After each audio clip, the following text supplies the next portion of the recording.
You just mentioned and have mentioned before, as have the South Koreans, that you are looking for permanent, verifiable, irreversible denuclearization.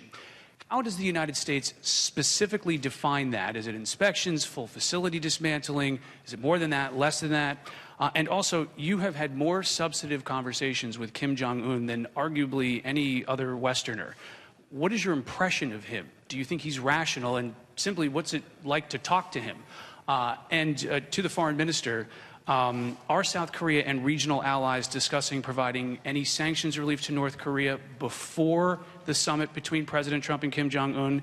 And what kind of outcome does South Korea need to secure its security? And does that include the maintenance of current U.S. military assets in the region?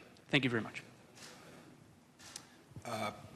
I have spent more time with Chairman Kim, other than perhaps President Moon, working on this incredibly important challenge that lays before the world. President Trump and the world have set the conditions for a successful outcome from June 12th and the activities that are necessary to follow therefrom. You asked about my conversations with Chairman Kim. This question is sort of undignified as irrational. Yes, we had good conversations, substantive conversations, conversations that involve deep, complex problems, challenges, the strategic decision that Chairman Kim has before him about how it is he wishes to proceed and if he is prepared in exchange for the assurances that we're ready to provide to him, if he is prepared to fully denuclearize. And I'm not sure how to define it fully. Right? It's pretty clear what that means. It would be an activity that undertook to ensure that we didn't end up in the same place that we'd ended up before. There are multiple passes at trying to solve this conundrum for the world, how to ensure that North Korea doesn't possess the capacity to threaten not only the United States but the world with nuclear weapons. And so in order to achieve that, it will require a robust verification program and one that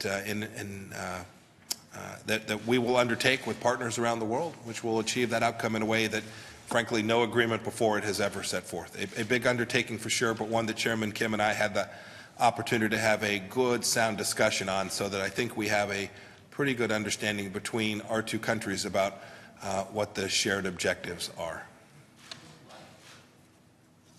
I'm sorry? But good conversations. There's some videos that have been released. You can see our conversations were warm. We were each representing our two countries, trying our best to make sure that we were communicating clearly, that we had a shared understanding about what our mutual objectives were. But we had good conversations about the histories of our two nations, the challenges that we've had between us. We talked about the fact that America has often in history had adversaries who we are now close partners with, and our hope that we could achieve the same with respect to North Korea.